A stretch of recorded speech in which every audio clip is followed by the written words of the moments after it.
Fala galerinha, meu nome é Fernanda Cordeiro e hoje a gente vai entrar com mais uma aula de revisão Enem, a revisão 24. Hoje a gente vai falar sobre bioquímica, bastante coisa legal, né?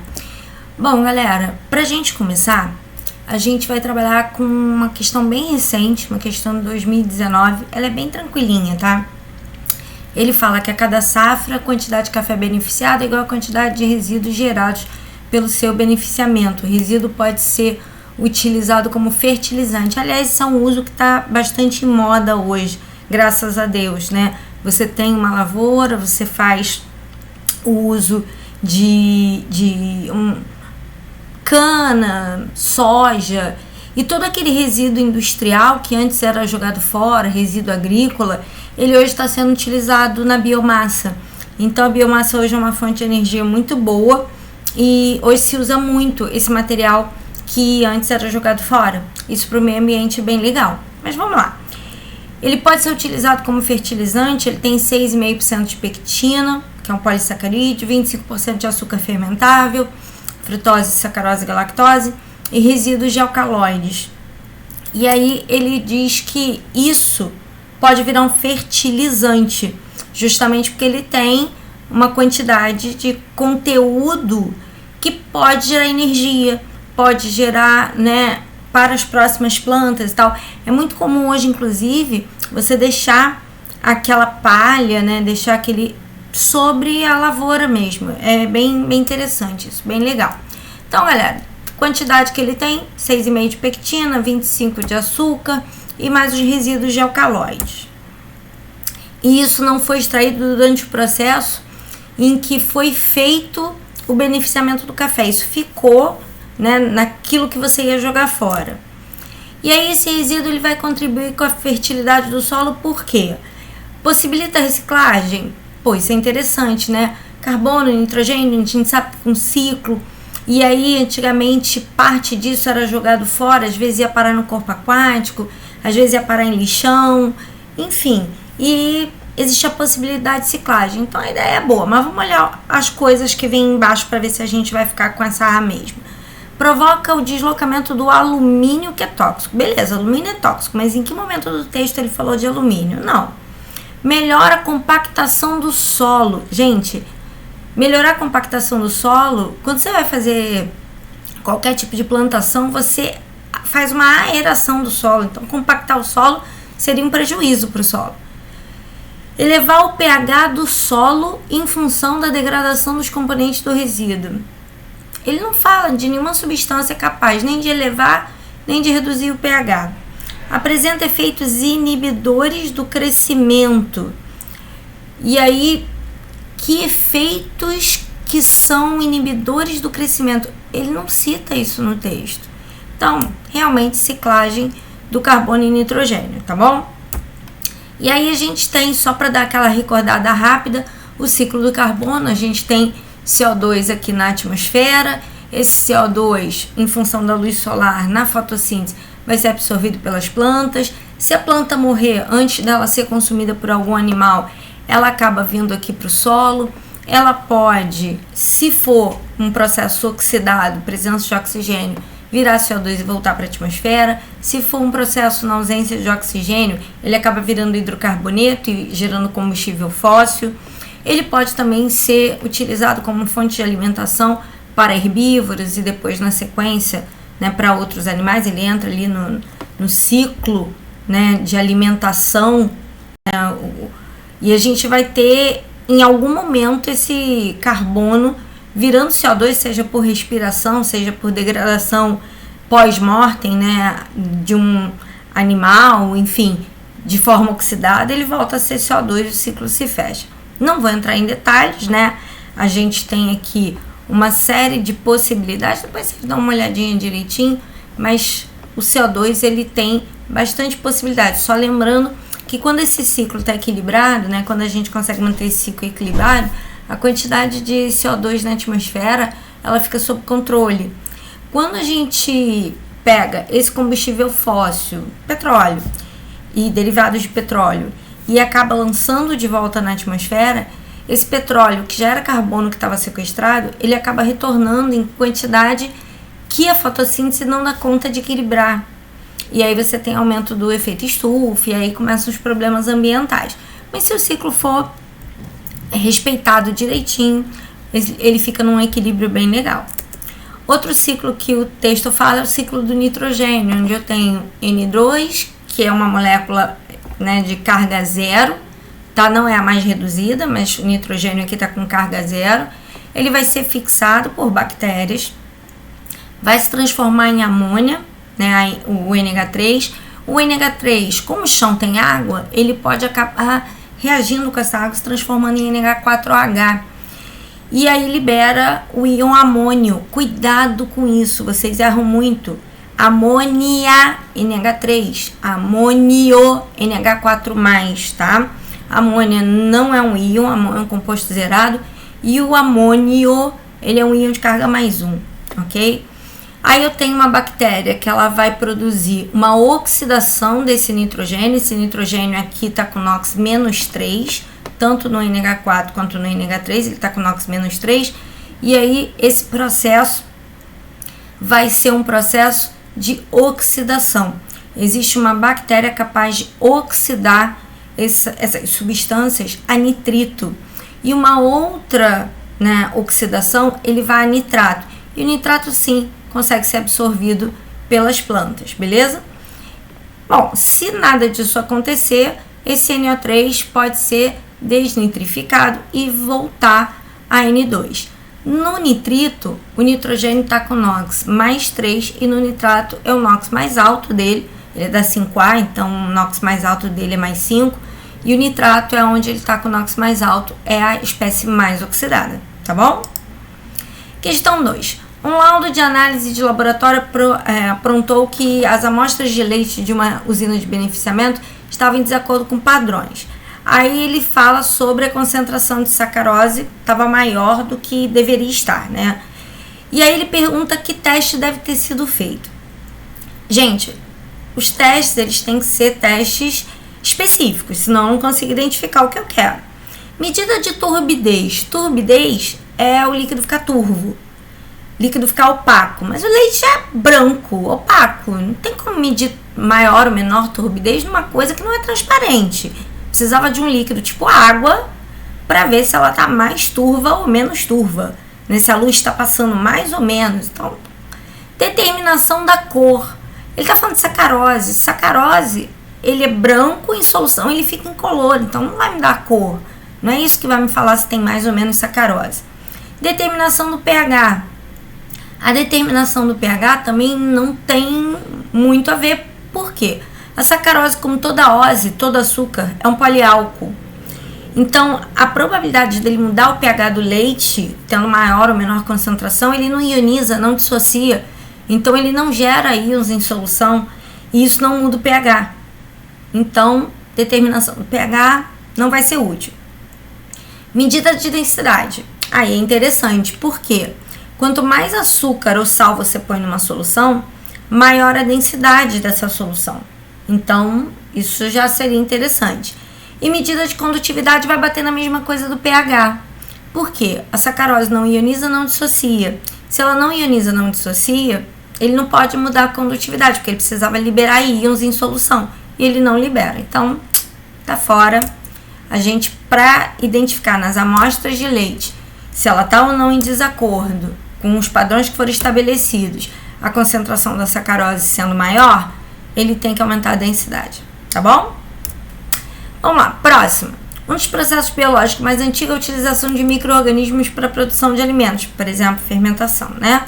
E aí ele vai mostrar que bactérias anaeróbicas, aquelas que vivem na ausência de oxigênio, utilizam açúcares presentes nos alimentos, essas oses que eu falei agora há pouco, e vão realizar uma oxidação parcial, gerando um ácido lático. Se fosse total, gerava CO2, tá? Então, ele está fazendo uma oxidação parcial, ele está gerando ácido lático, e aí ele quer saber qual desses produtos que foram feitos utilizando ácido lático. Todos esses produtos, de alguma forma, passam por algum processo que fermenta, mas nem todo mundo tem como principal produto o ácido lático. O pão, principal produto é o CO2. No vinho, o principal produto é o etanol, se for vinho frisante ou champanhe, CO2 também. O iogurte, azedo, né? Saborzinho, se for aquele iogurte natural, iogurte grego natural, você sente mais, né? Ele é ácido, ele é azedo. Sentiu sabor azedo, presença de ácido, tá? Vinagre, também sabor azedo. A diferença é que no iogurte, essa fermentação ela gera o ácido lático de iogurte, coisas lácteas, né? E no vinagre, ácido acético. Na cachaça, também da mesma forma que o vinho, é o etanol. Então, nossa resposta é o iogurte. Bem questão tranquilinha. Esse tipo de questão você não pode perder. O TRI vai lá pra cima quando você acerta, tá? Pra quem não sabe, quanto mais fácil for a questão, mais ponto ela vale no TRI. Atualmente, uma série de dietas alimentares tem sido divulgadas com o propósito de emagrecer. Gente, se você resolver fazer isso, faz com cuidados médicos, tá? Você vai fazer uma dieta maluca por aí, não. E aí, ele vai falar, né, que você, quando melhora, sua produtividade melhora, você tem um rejuvenescimento, porque você se alimenta bem, né? Mas volta a falar, não é dieta maluca. Uma alimentação boa, uma alimentação de qualidade, faz você ficar melhor. E aí todo o teu organismo funciona bem. Então, no consenso de todo nutricionista, médicos nutrólogos e tudo, a gente precisa de uma alimentação balanceada. E aí vem aquela máxima, né? Quanto mais colorido o prato, mais saudável ele vai ser. Cada cor, na verdade, a natureza ela foi muito sábia. Ela foi colocando cores para a gente identificar certos tipos de proteína, vitamina isso, vitamina aquilo, licopeno, enfim, né? Cada cor de alimento vai dar pra gente aí um grupo de nutrientes. Isso é bem legal. Sabe a natureza, né? E aí ele vai falar que essa alimentação tem que ser constituída de frutas, vegetais, carboidratos, ácidos graxos, proteína, né? Enquanto mais variedades você se alimentar, melhor. Aí ele vai mostrar um quadro com 5 dietas, tá? E aí cada uma dessas dietas tem uma quantidade de nutrientes.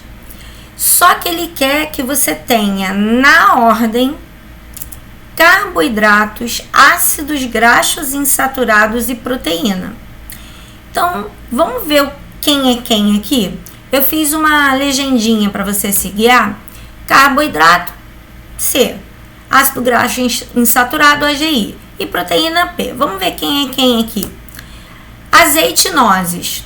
O azeite é um óleo e é um dos melhores, né? Azeite, se for de boa qualidade, não compra azeite tipo único, não, porque ele não é de boa qualidade. Bom, extra virgem, se puder ser aquele com 0,5% ou menos de acidez, a qualidade é melhor. Dá uma olhadinha enquanto você for comprar o azeite, tá? Ele é muito bom, só não é muito bom quando é aquecido. Então, bom é comer ele no máximo morno, mas cru ele é melhor. E as nozes, assim como todo tipo de castanha, castanha de caju, castanha do Pará, ele tem um óleo que é de excelente qualidade, protetor do coração, enfim, tá? Então, tudo que eu marquei com a AGI, a gente tem ácidos graxos insaturados. Tudo que eu marquei com C, e aqui é só mel, né? Tipo de açúcar, né? E aí são carboidratos. Aliás, o mel é uma excelente fonte de carboidrato. E só de curiosidade, mel de boa qualidade cristaliza. Por quê? Com o passar do tempo, e ele não estraga, tá? Tem mel que foi encontrado em tumba de faraó e o mel ainda estava em boa qualidade. Por quê? Porque ele é uma solução super saturada. E aí, como toda solução super saturada, ela não tem instabilidade. Então, com o passar do tempo, o mel bom, ele tende a cristalizar. Não tem problema, se você quiser tirar essa cristalização, você faz um banho-maria morno, não aquece muito, faz um banho-maria morno, bota ele lá, o potinho dentro do banho-maria morno, espera um pouquinho, mistura, e ele vai perder os cristais de açúcares, ele vai voltar a ficar da forma original. Só não ferve, não pode esquentar muito, ele não pode ferver, tá? Mas ele pode ser usado, você pode guardar o mel, se for mel de boa qualidade, por muitos anos. E as proteínas, que aqui ele está colocando como carne de aves e peixe, carne de boi, né? Então são as carnes de modo geral. E ele quer saber qual dessas dietas tem essas fontes, né? Do jeito que ele quer. E aí ele tem carboidrato, mel, ácido graxo insaturado, azeite de oliva e a proteína, carne de ave. Então seria dieta de número 4, beleza? Questão 5.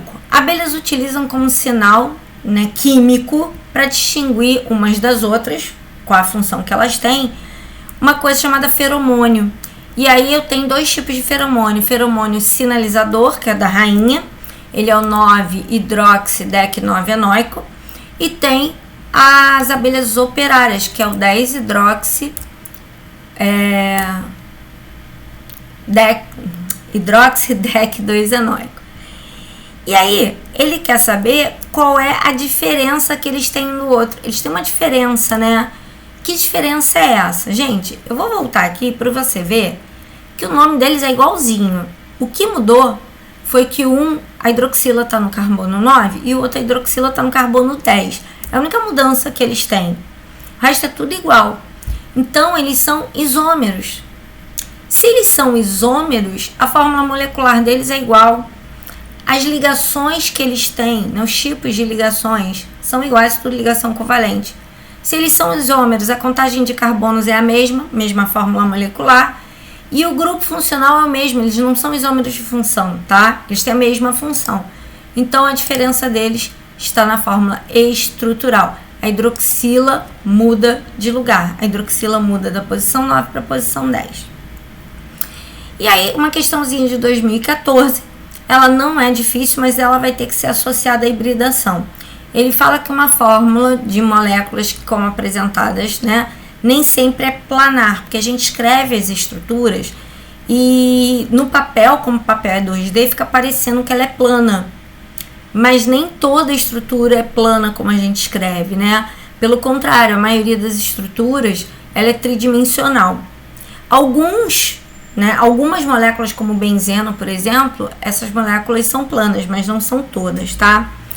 E aí ele vai falar justamente sobre isso. Ele vai falar sobre a forma das moléculas, que não é planar, nem sempre é planar, só que para ela ser biologicamente ativa, ela não pode ser plana, tá? Pelo menos é o que está escrito no texto, a gente tem que se basear no texto. Então ele fala, para que ela tenha uma atividade biológica, ela não pode ser plana. E aí, quando você olha, né, essas opções aqui, a gente vai observar, e isso é uma dica que eu vou te dar para as questões do Enem, que é uma dica de ouro, assim, uma dica importantíssima. Às vezes você não entendeu muito bem a questão, mas tem questões que não é chute o que eu vou falar, tá? É análise. Se você conseguir perceber que alguma resposta é diferente de todas as outras por algum motivo, dá uma atenção especial para essa resposta, porque existe a probabilidade muito grande dela ser resposta. Então, olha só, ela não pode ser planar para ser biologicamente ativa. Se você não conseguir associar isso a nada, repara em todas as opções aqui, ó. Essa cadeia tem ligação π. Essa cadeia tem ligação π. Essa cadeia tem ligação π. Essa cadeia tem ligação π. Essa cadeia não tem ligação π. É a única que não tem ligação π. Então, assim, se eu não entendesse essa história do planar, eu ia chutar A só porque ela é a única que é diferente das outras, que tem esse detalhe de diferente. Mas vocês não vão precisar fazer isso, porque a gente vai saber o que é uma cadeia planar ou não, né? Ela tá ligada a carbono. E aí, se o carbono for sp3, né, carbono só com ligação simples, ele tem uma hibridação que dá uma estrutura tetraédrica. Estrutura tetraédrica é uma estrutura tridimensional. Então aqui, ó, todos os meus carbonos, todos eles são sp3. Então todos esses carbonos sp3 são tetraédricos. Essa molécula não tem nenhum carbono planar. Já essa daqui tem carbono sp2. Essa aqui tem carbono sp2. Essa aqui tem carbono sp2. Essa aqui tem carbono sp2. Carbono de dupla ligação é sp2. E carbonos sp2 são trigonais planos. E se fosse tripla ligação ou duas duplas no mesmo carbono, seriam carbonos sp e ela seria linear. Tanto a trigonal plana quanto a linear, elas são bidimensionais, né? Elas são planas, são estruturas bidimensionais. Só a tetraédrica, que é carbono sp3, e aqui é a única molécula exclusivamente com carbonos sp3, por isso que essa é a resposta, que vai acabar entrando nesse esqueminha, tá bom, galera? Então, bom, espero que vocês tenham gostado, tá? E na próxima aula a gente vai entrar com outro assunto. Bioquímica só caiu nessa nos últimos anos, que tivesse uma abordagem mais química, até tem outras, mas a abordagem é mais biológica. E se você gostou, deixa um comentário. Se você tiver dúvida, bota lá no comentário que eu também vou tirar. Se você está assistindo pelo Teams, deixa lá no chat a dúvida que eu tiro, tá bom, galera? Beijos, fui!